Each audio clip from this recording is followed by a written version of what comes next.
All right, we're going to go ahead and get started a little late. Apologies for the delay. We're having some technical issues, but we're all set now.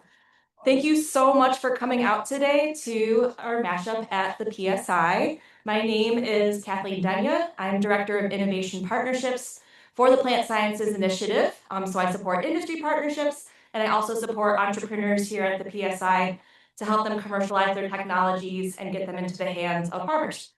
So thank you again for coming. So we have a really great program for you today. The topic's on digital agriculture.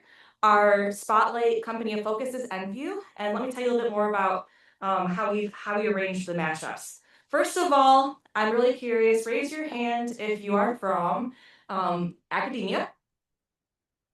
Okay, and now raise your hand if you're from industry. All right, so I really like doing that because the whole point of mashups is trying to bring together people from industry with people from academia and have an opportunity for you to interact with each other and learn. So it's really nice to see the 50-50 split. And so the way that I arrange mashups is I choose a company that is a partner of the Plant Sciences Initiative to give them the platform for 30 minutes to give a presentation. And then we also have someone from NC State who speaks for 30 minutes. So you'll hear from 2 people today, each for roughly about 30 minutes. So first I want to thank the companies that are partners of the PSI through their membership to the Innovation Hub. If you haven't heard of the Innovation Hub, up on the 3rd floor of the building, it's an open office area where we invite companies to join as a member. And if they're a member, then any of the employees at your company can come work from the Innovation Hub. So we have now 20 members that have joined the Innovation Hub, and it's really great when they come in the building. I help set them up with meetings so they can interact with our faculty and students, and we can talk about ways of partnering. So today's mashup, our spotlight company of focus is Envu. So thank you so much to Envu for joining today. And before we start, I do want to point out a couple of upcoming events to just make you aware of. The first is the Bridge Symposium. If you haven't heard of the Bridge Symposium, so it's a really awesome event for students. Basically, the whole premise of it is we have a couple of tracks where we have one student from one discipline and then another student from a different discipline. Each one of them has 2 minutes to talk about the research that they do. And then after that, as a team, they talk together for 2 minutes about a project that could bridge together both their disciplines. And there's a track for ones that are currently existing and actually going on, and another track for proposed, hypothetical, we could do this. It's a really great symposium, so if you're interested, there's a link to more information. You can contact Sarah Dinger in the back. Also, it's from 2 to 5 p.m. on March 12th. If you want to come in person, feel free to reach out to us. And also, if you have interest in supporting students, you can reach out to Diana Schuster, who's our head of advancement. So hope you come. And then also, we don't have yet our scheduled industry partner focus, but put on your calendar, March 26th is going to be our next mashup after this one. From 4 to 6, similar format. If your company is interested in being the spotlight company of focus, then let me know during the mixer after this. All right, so let's get started with our program for today. So like I mentioned, Envu is our company of focus, our partner of focus. Oh, just lost my slides. All right. That's okay. We don't need to go into this. All right, so I want to invite Dr. Arun Kumar up to the stage. Arun is the head of digital and data science at Envu. For those of you who are not aware, Envu was actually formed in 2022 when private equity firm Cinven bought Bayer's environmental science division. So I actually used to, not directly, but we used to work when we were together at Bayer. Before Envu's inception, Arun spearheaded commercial operations as head of South Asia for Bayer Environmental Science. Prior to that, he was the first employee at Bayer's Life Science iHub in Silicon Valley. That'd be really cool, good experience. When he was there, he set the strategy and led business development for various digital innovation initiatives. Prior to his time at Bayer, he worked for 9 years at Medtronic, where he contributed to R&D and clinical testing of cutting-edge implantable cardiac devices as a research scientist. And also, he received his PhD in biomedical engineering from Case Western Reserve University and an MBA from the Wharton School at University of Pennsylvania. So please join me in welcoming Arun to the stage.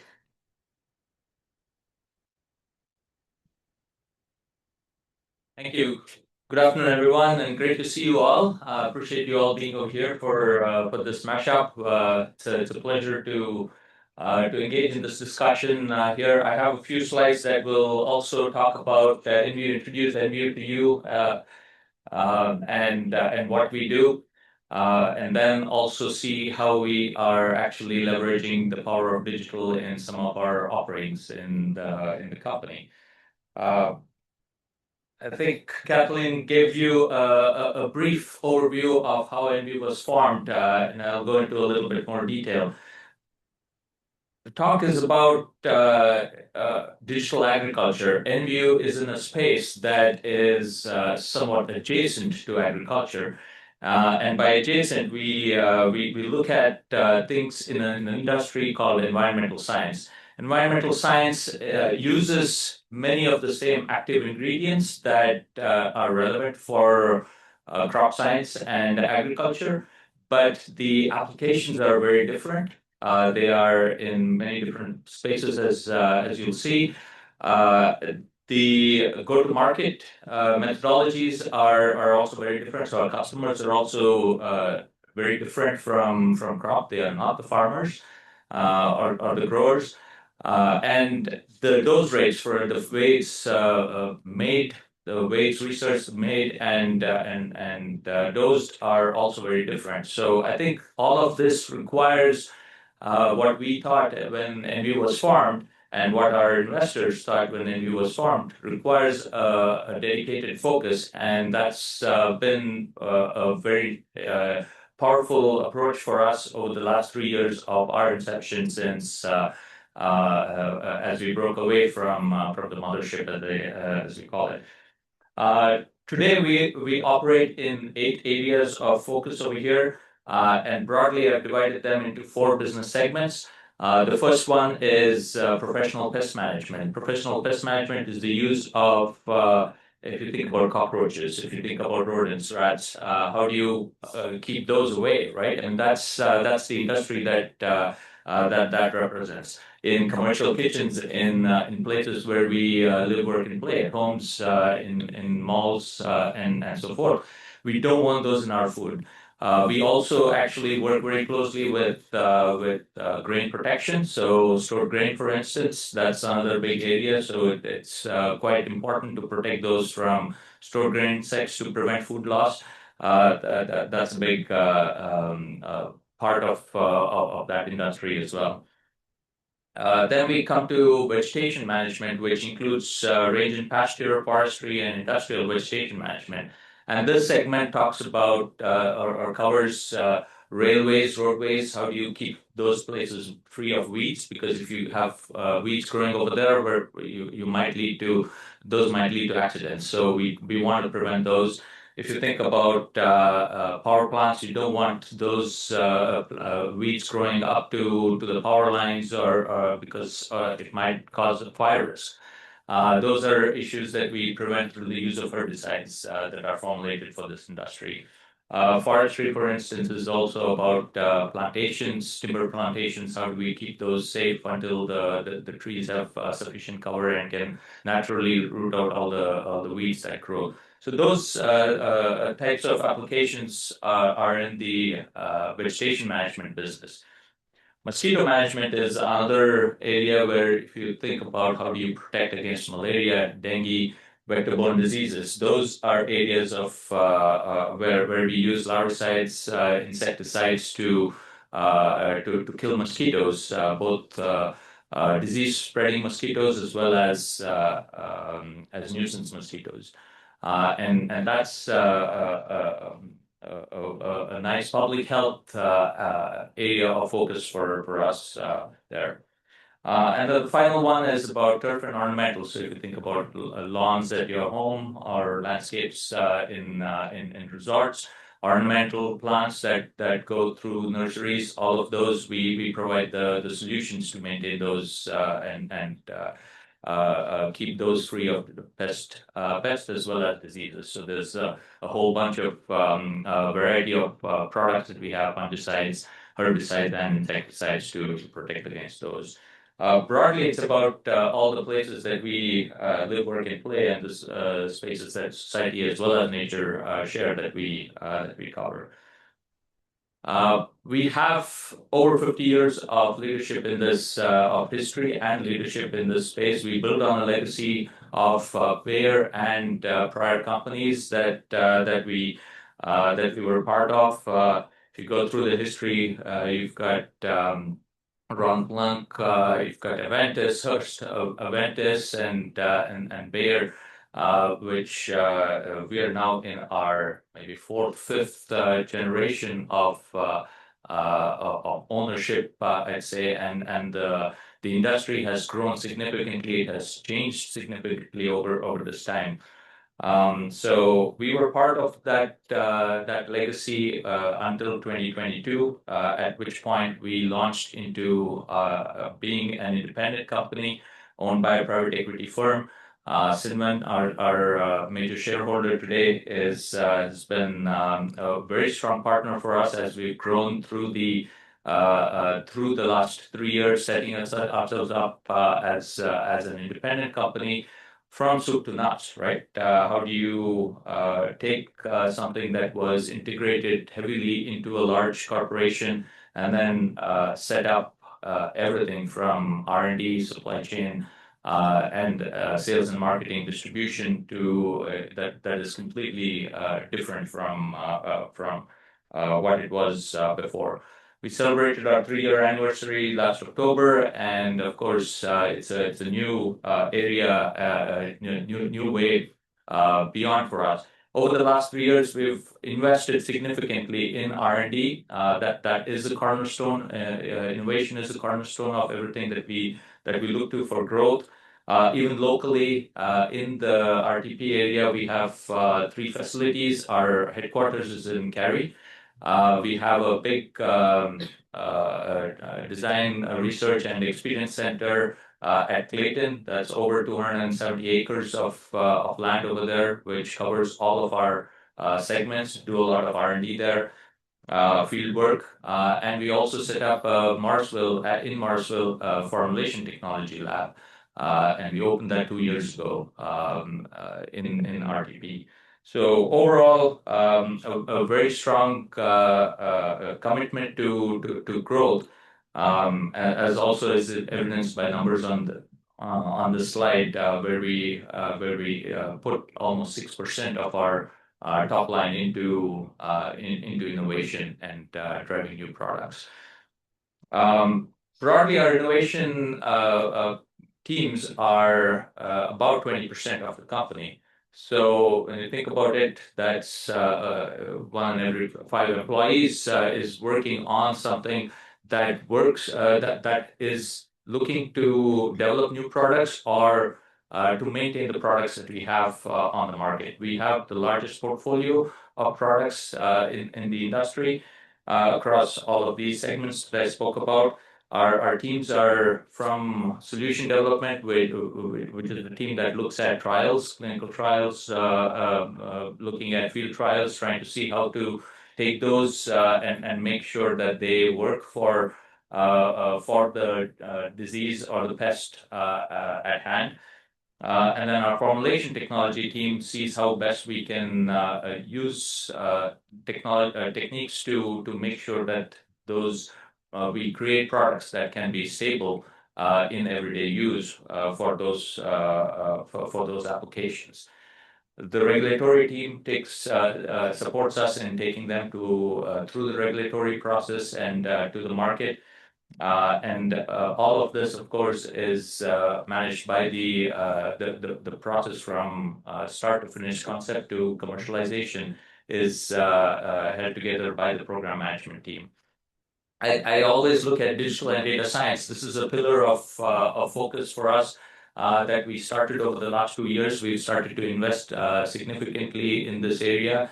We're looking at how we can accelerate all of these aspects from the concept all the way through to commercialization using digital techniques. And that's a big area for also additional investment and growth for and contribution for us. A quick look at how we at Digital and Data Science see ourselves as adding value to Envu, right? We look at it from three areas, three perspectives. The first is insights generation. We've got tons of regulatory, chemistry, and biology data that we have amassed as a company over the decades of work in this industry. And the question for us is, how can we take all of that data and make it work for us? How can we make better decisions for us? Are we able to mine all of this data well? Are we able to use the systems well to see what these data are telling us? I think that's our first area of focus, because yes, every time we do a trial, it's for that particular purpose.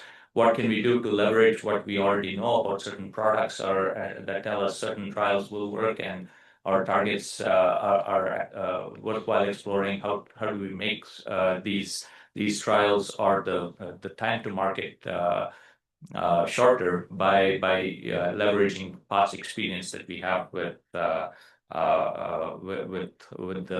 body of work that we've already done and have in our systems. That's really to help us make those decisions there.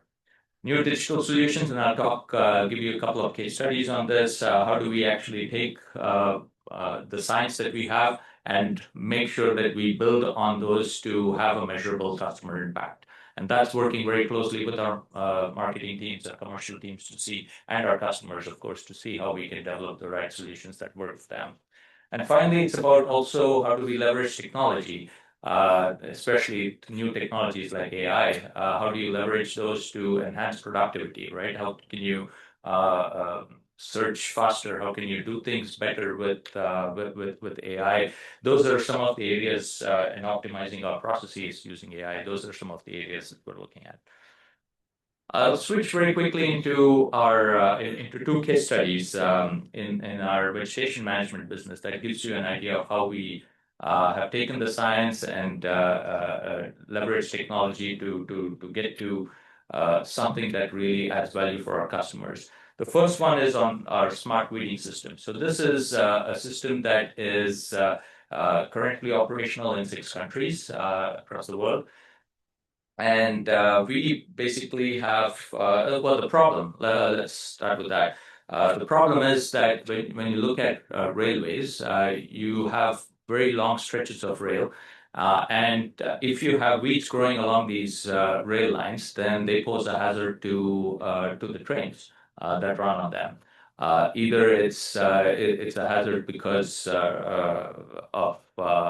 they may obstruct the train itself, or it might also be a fire risk in some cases, and overgrowth of vegetation does not help in any of these train lines, especially if they're less commonly used. So what we have developed is a weeding system that's put on trains, for instance, a special type of train which then works the tracks to keep these tracks free of weeds. And these could be perennial weeds, for instance. And you can see that this is about precision application, where you can actually find where the weed is and apply exactly to that point the right amount of herbicide there. There's different types of vehicles that can be mounted on these, and we have vehicles in form of on trains, on trucks, as well as quads, and different areas of track require different types of adjustment on these. All of these have a couple of things in common. One, they have cameras and sensors to sense the presence of weeds. And then you have the sprayer, which basically sprays the weed down there. So the cameras are in the front of the train, of the special train. Then you have the herbicide tanks that follow. And towards the back of the train or on the sides of the train, really, you have all of the sprayers. So as the train moves along, the camera senses, and within a second and sub-second, it has to process the presence of a weed, understand how much that there needs to be of herbicide needs to be applied according to the quantity of the weed and the type of weed, and then it sprays the requisite amount. And what is happening is spot treatment to track these targeted weeds. We also document where on tracks these weeds are, and that is helpful as a report to our customers. It's also this opportunity, and we continue to work about mapping certain types of weeds to say which types of herbicides might work or function on these. And then, of course, there are some areas where you should not be using a certain type of herbicide, or you should not be spraying, and those are also decisions that are made based on geolocations, and all of those are incorporated into this integrated system that is called the smart weeding system. So that's an example for you of how we have a closed loop system to drive this. Okay. A second case study is about range view, and this is more closer to rangeland, and perhaps more closer to agriculture, as many of us might think about it. But except in this case, the crop over here is actually weeds that we don't want, right? So in rangeland, we have several parts of the U.S., for instance, and other parts of the world, Australia, for instance, have very large areas where there's pastures and ranchland, which are infested or are prone to infestation with weeds. And these weeds need to be mapped and protected, or these rangelands need to be protected through the application of herbicides. Our solution, RangeView, basically optimizes the application of these herbicides, the application of herbicide across all of these areas. It looks at and combines satellite imagery and the type of weed and where to apply, and that is helpful for ranchers as they manage their rangeland for grazing purposes, for livestock, as well as for how do you improve productivity and foraging of their and protect their rangelands.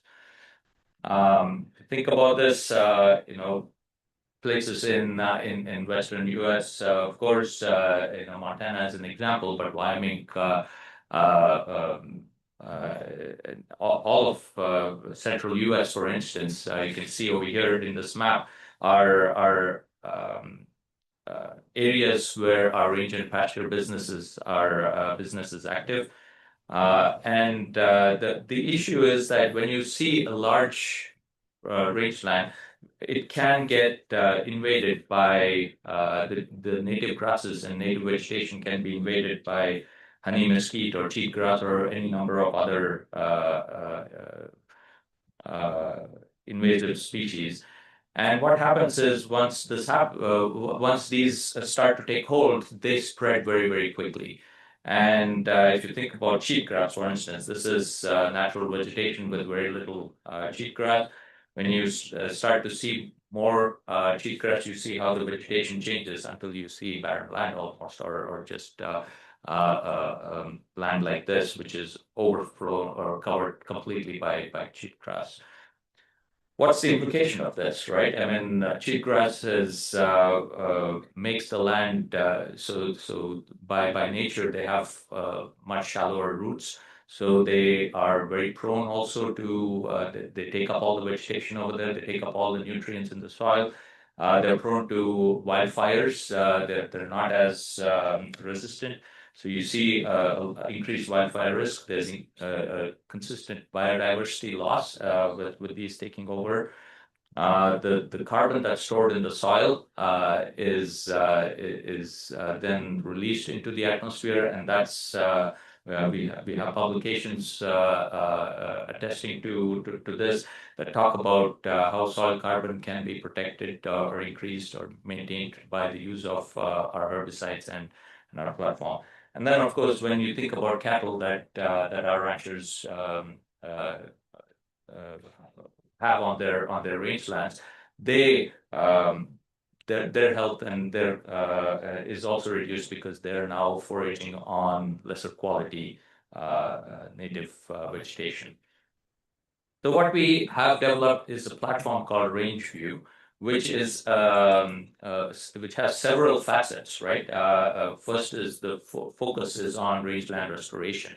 So you think about it as it's a digital plus a chemistry solution. So you apply, you have a satellite imagery of where and how much rangeland there is.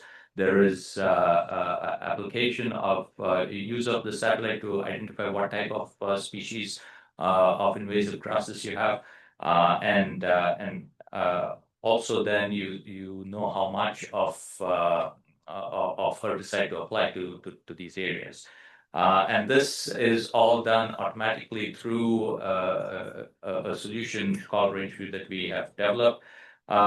We've also added to this in terms of what are the use cases that are relevant for our rancher partners. Grazing management is another. How do we help them manage their herds of cattle and implement rotational grazing, because you don't want the cattle to graze all the way to all of the rangeland there is, and you want to preserve some of it, and so you have to rotate them across their pastures. Recently, we announced also partnership with hardware manufacturers like Series, which geolocate some of these through ear tags and GPS tags, and also monitor the health of the cattle. And this is another source of data that comes into and is integrated into the RangeView platform for the ranchers to benefit from. All of this actually helps the rancher in their decision making through the use of satellite imagery and tools that and the other information that we have.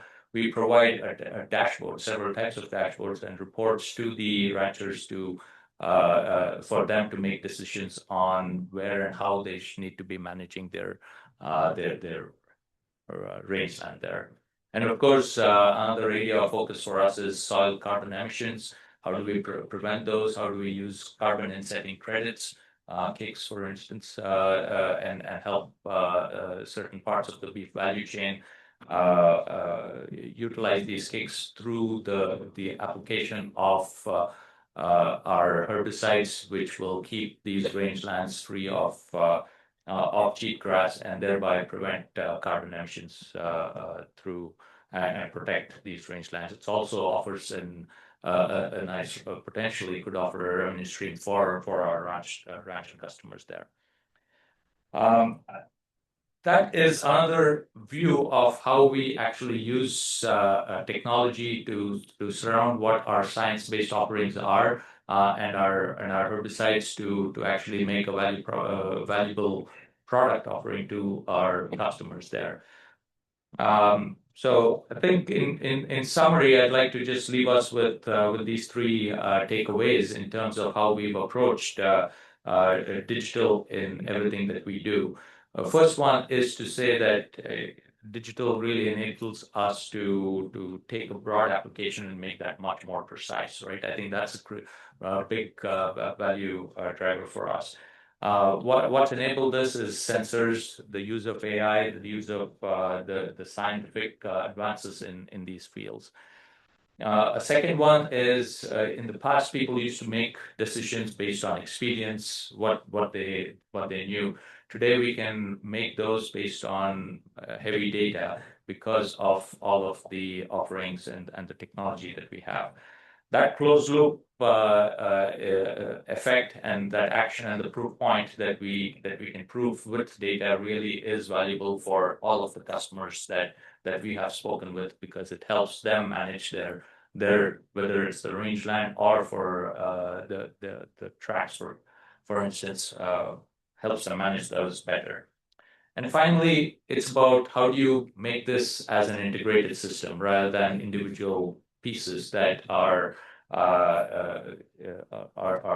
then offered separately, perhaps, or not really valuable because they're not as valuable until you put them together as a whole. And digital and chemistry, we believe, really can, in at least what we've seen in these two examples that I just shared, really are valuable when they're combined, much more valuable when they're combined than when separated. So I'll pause over there and happy to take any questions if you have any, or let you moderate. So thank you.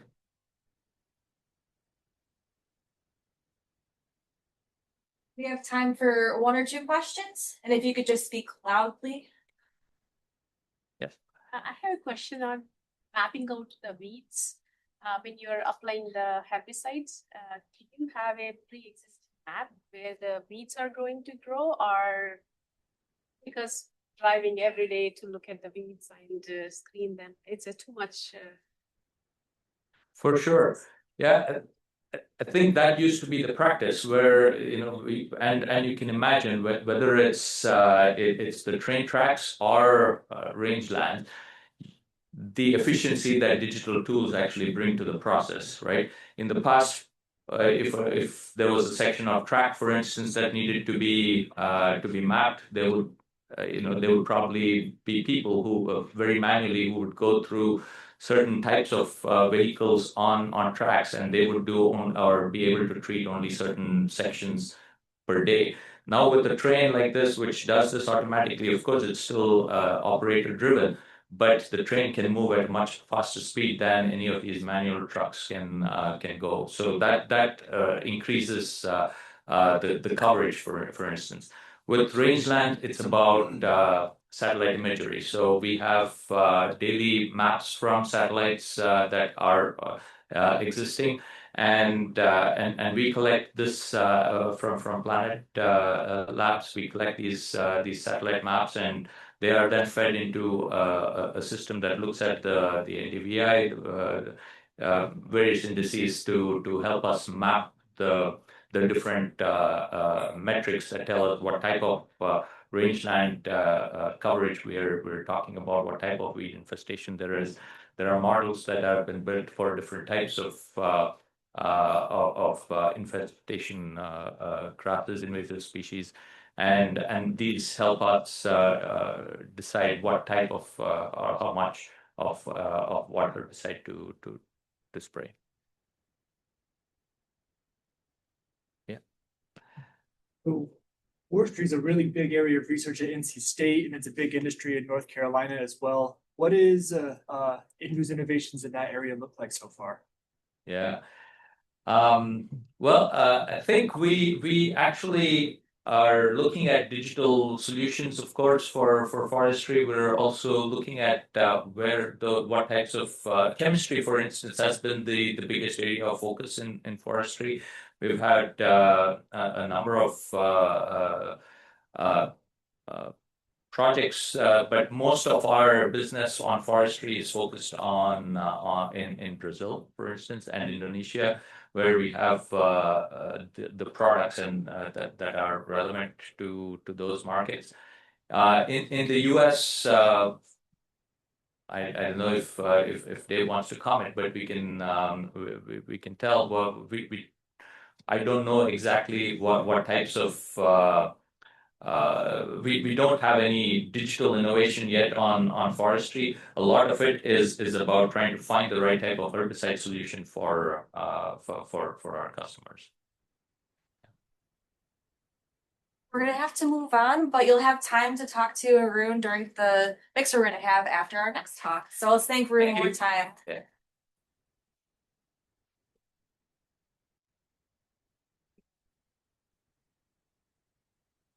No, we're good. This way. Okay, great. So I'm really excited to introduce our next speaker. Dani Jones. So Dr. Daniela Jones is an assistant professor in the Department of Biological and Agricultural Engineering, and she also holds a joint faculty appointment with the Idaho National Laboratory. At NC State, Dani is also the Data Science Academy Director of Agricultural Analytics and was recently appointed as the PSI's new Platform Director for Education and Workforce Development since Terry Long is now Department Head of PMB. Prior to her time at NC State, Dani did a postdoc at Duke, got her PhD at Texas A&M, and her master's, bachelor's at Mississippi State University. So thank you, Dani, for talking today. Thanks. How long do I have?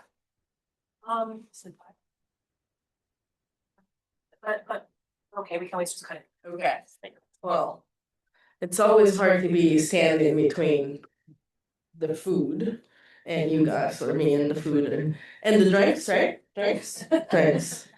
Okay, thank you. And this one. All right. Welcome everybody.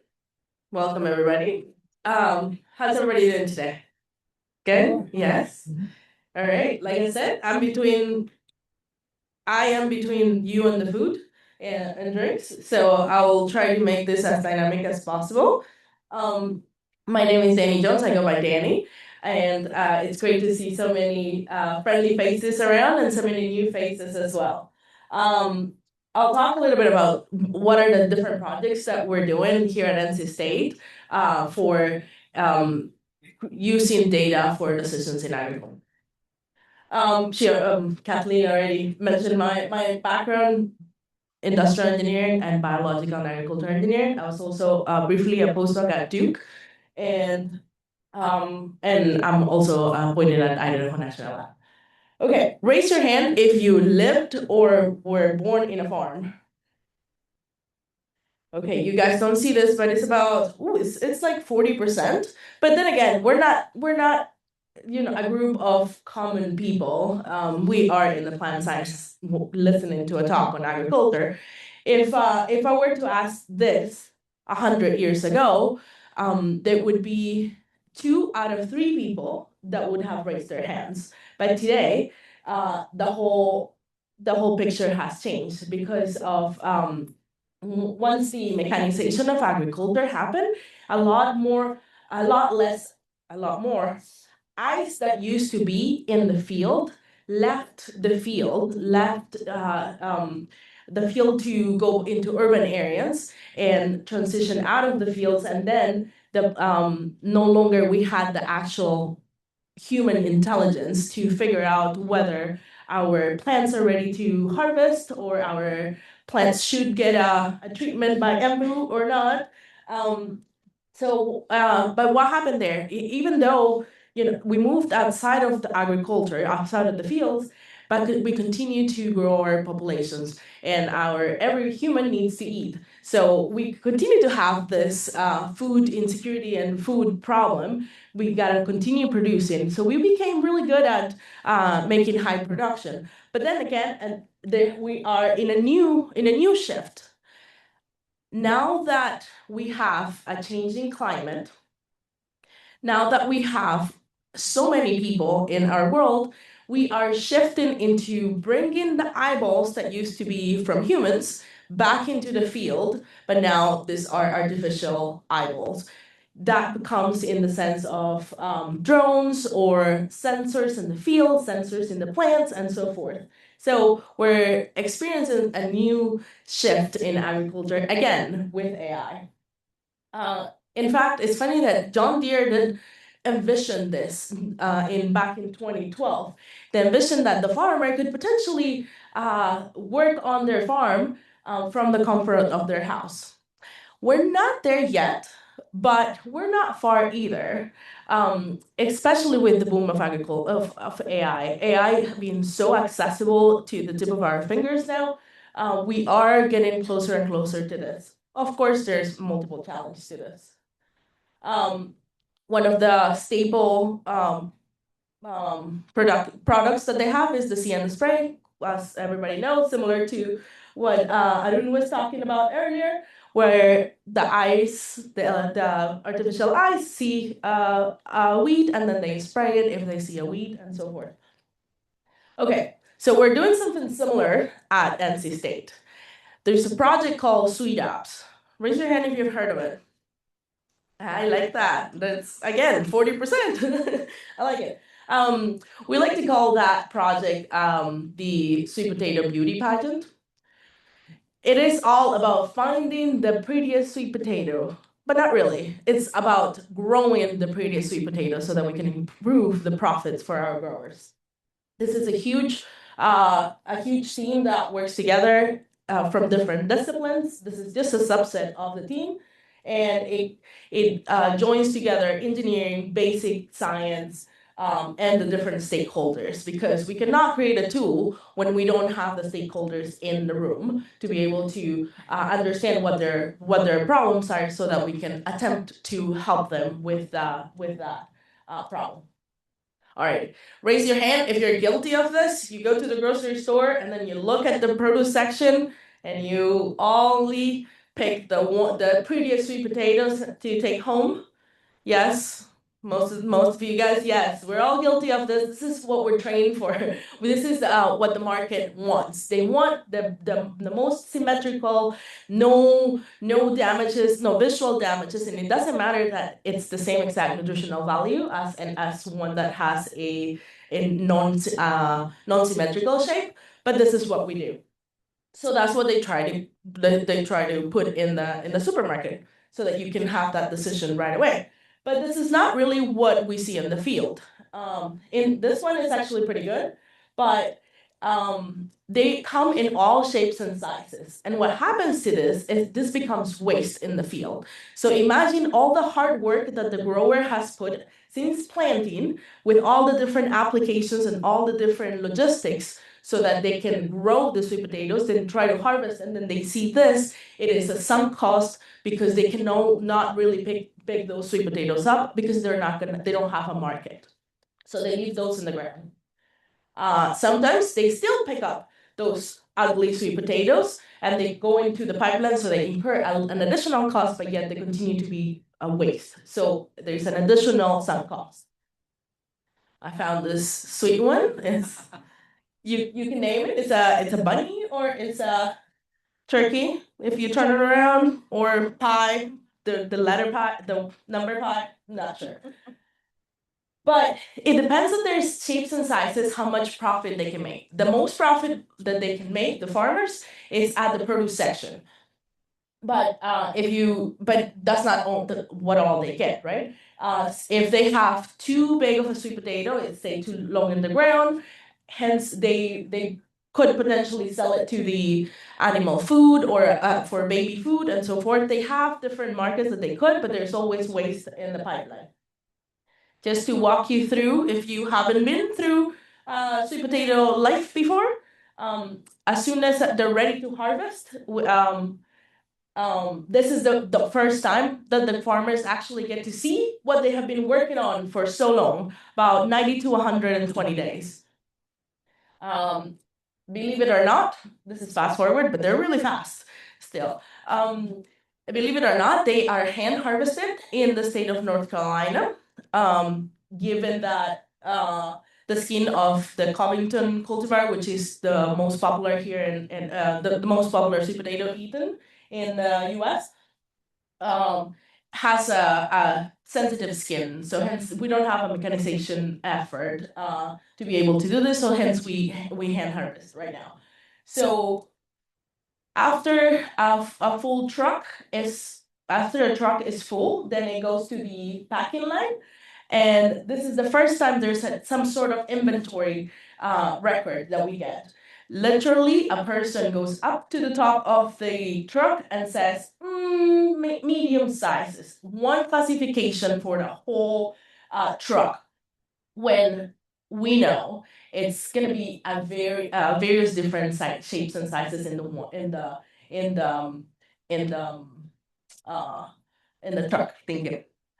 So after that, they go into storage. I don't know if you guys knew, but if you eat it straight out of the ground, it's not sweet. We actually have to store it for a little bit so that it becomes sweet, and the outside is a little bit tougher. Okay, so what is the problem that we're trying to tackle? unlike corn or soybean, we don't have yield monitors when we're harvesting sweet potato because it's unharvested. So the problem for the farmer is that they don't have an actual record of what fields are given them, what kind of profit margins they're given, and each one of the fields are given them. So without knowing a yield, there's no profit outlook. So in Sweet Ups, we're working throughout the supply chain from field all the way to packing to try to better understand their data, their yields, their fields. Once a packer is ready to pack their sweet potato, then they're dumped into for washing in the pipeline in the packing line. The problem with that is that a sweet potato can be stored, thanks to Mike Boyetta at NC State. We can store sweet potato for up to a year. So that's why we can have sweet potato in the produce section at any time in the year, but yet it's harvested in a small section of the year, right? October through December, or September through December and so forth. But so it can be stored up to a year, but as soon as you wash them, then you lose your competitive advantage. You have to then find a sale buyer to be able to make that a profit. So then you shift your life, the life of your sweet potato from a year to 7 to 9 weeks.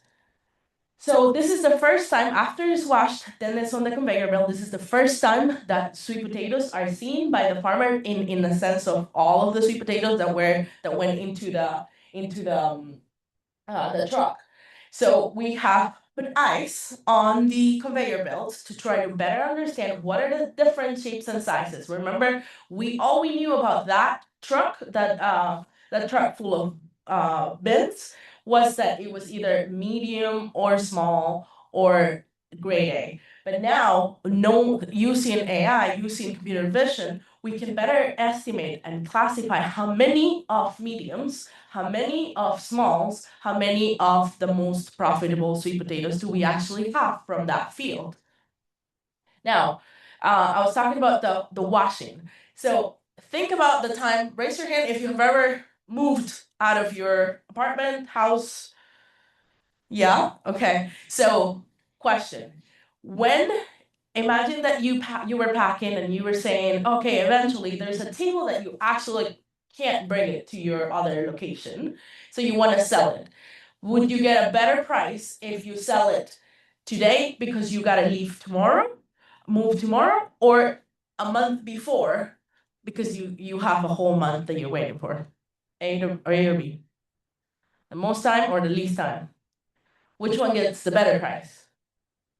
The most time, exactly. So similarly, you get a better price because you have more time to find a buyer. In the same case, because we wash them, then we don't have as much time to find the best buyers. We didn't know what we have. We think we have medium, but maybe we have 40% of mediums and then 20% of a grade 1. What do we do with those?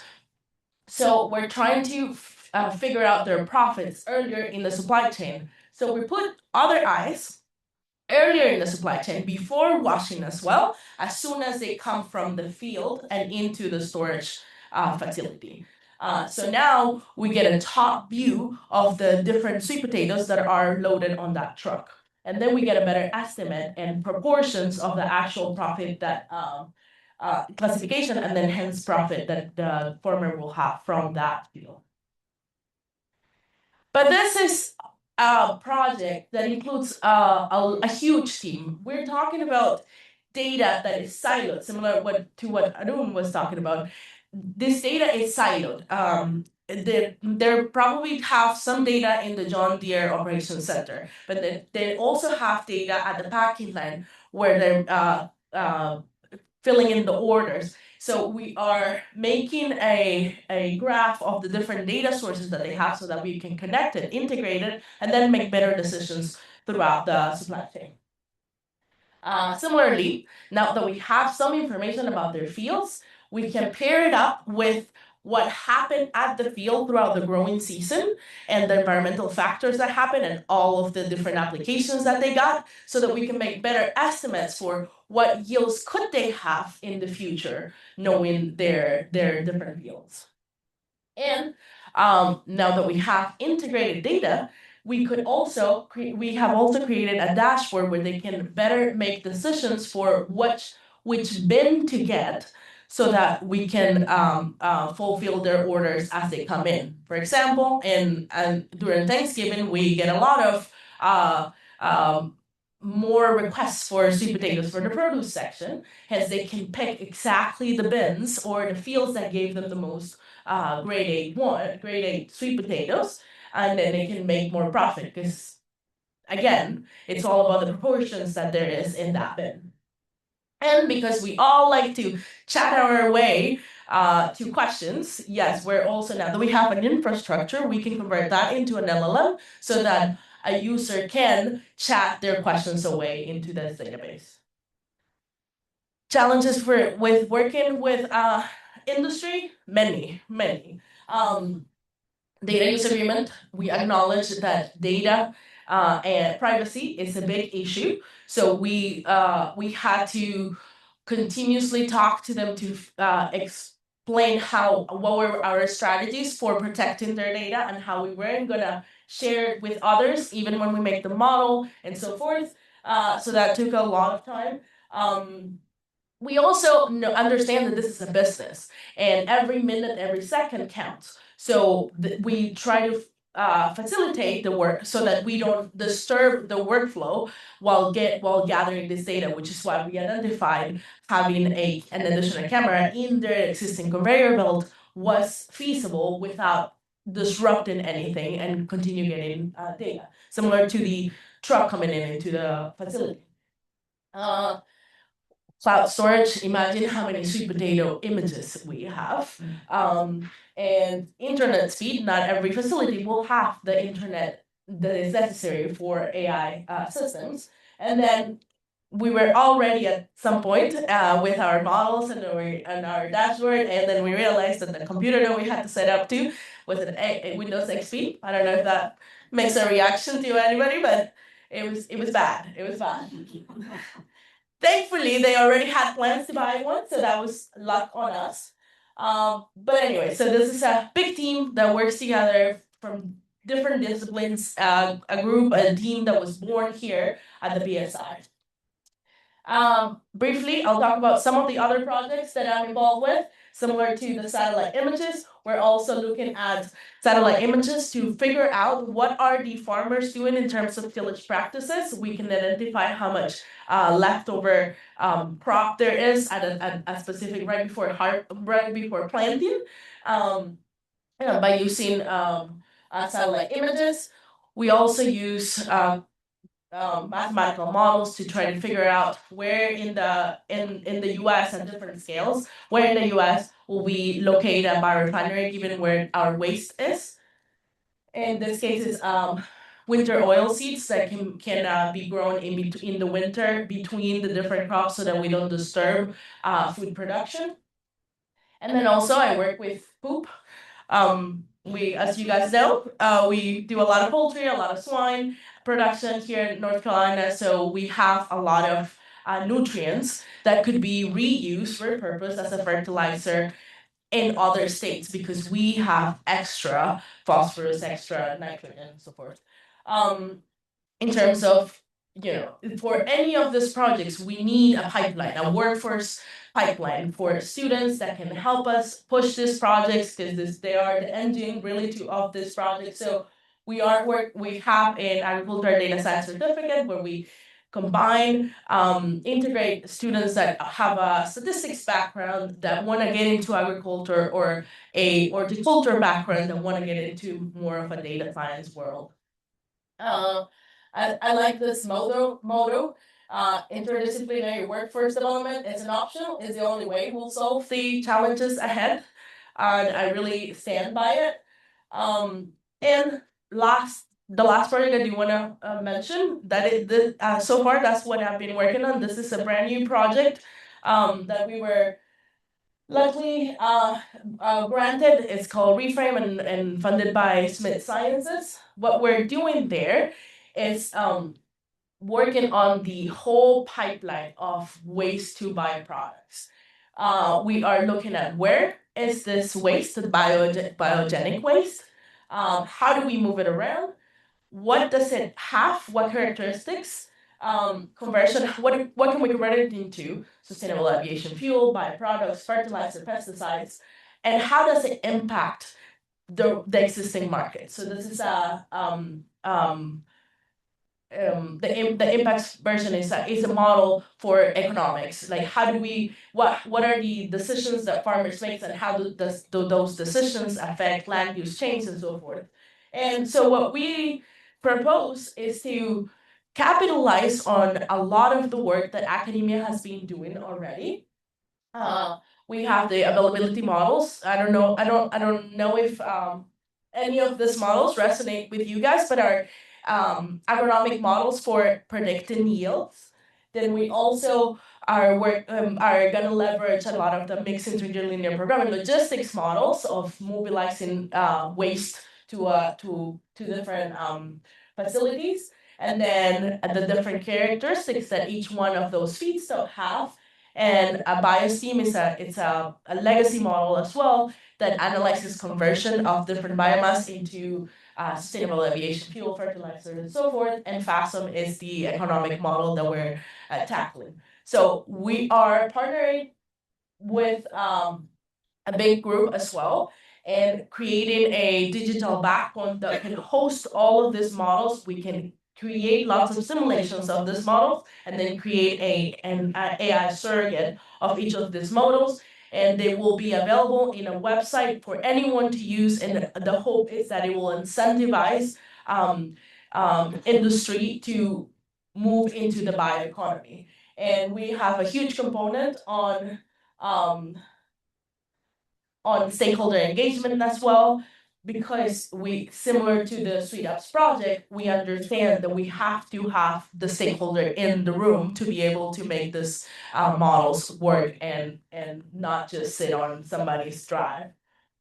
And and similar, so it's a big team. You might recognize some of those faces.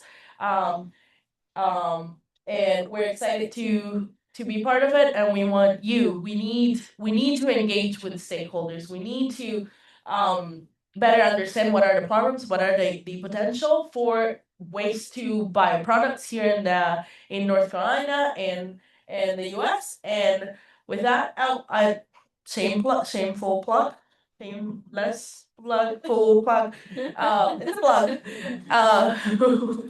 We are running the AI in Agriculture conference here at NC State. We are expecting to have about 400 people, maybe more. Sounds like maybe more. So everyone is welcome. There's that website, and with that, I will stop there. Thank you so much.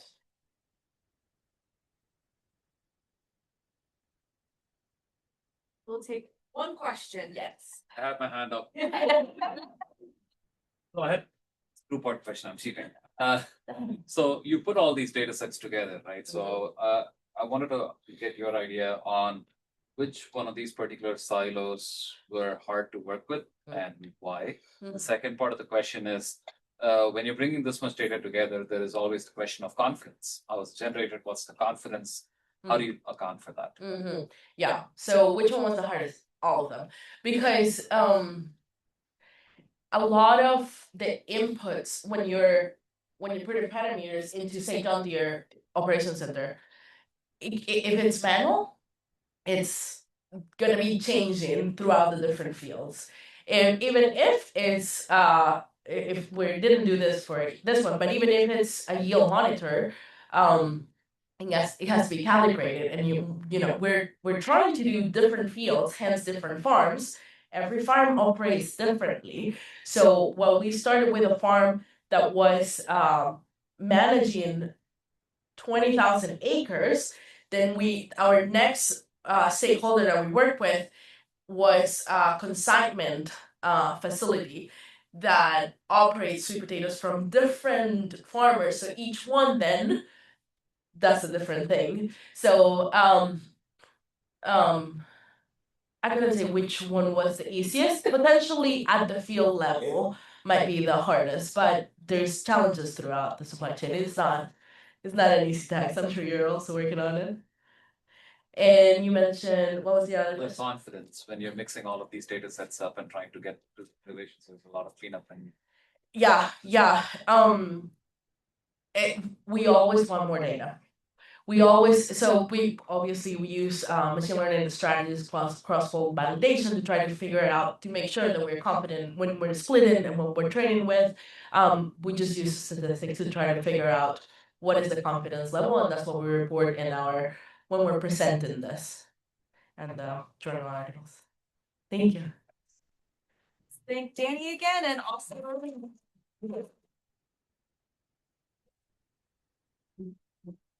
Awesome. Well, at this time, inviting you all to come on up to our lobby for some drinks and snacks and for networking. Thank you so much again for coming. Thank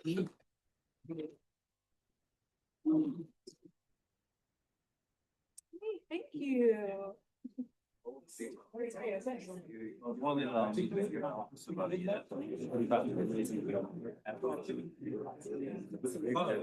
Yeah,